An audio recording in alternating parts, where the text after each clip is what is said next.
Hey everybody, welcome back to Conscientious Omnivore. My name is Pal. Just wanted to do a quick update on the beans. Most of them have sprouted and they're growing quite nicely, as you can see here. This guy's doing really well. I'm going to have to plant them out pretty soon.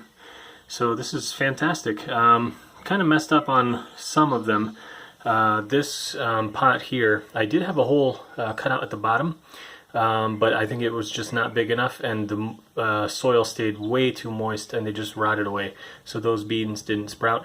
I'm going to just reuse this now. I put a avocado seed in there, hopefully that'll come out, and I'll put some more drainage down at the bottom. So that's a good just tip.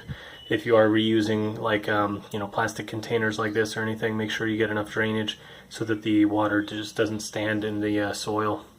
Yeah, just wanted to share that.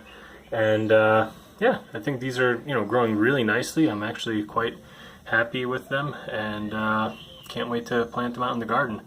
When I do, I will show you guys. It'll probably be in the next few days. I'm still working on expanding the garden bed there, and yeah, I also think like hopefully the corn will get a little bit bigger, because these are going to actually run up on the corn, as I mentioned in my previous video about the Three Sisters planting. So yeah, they're all doing pretty good. Gonna hopefully get some beans. See you guys in the next one. Bye.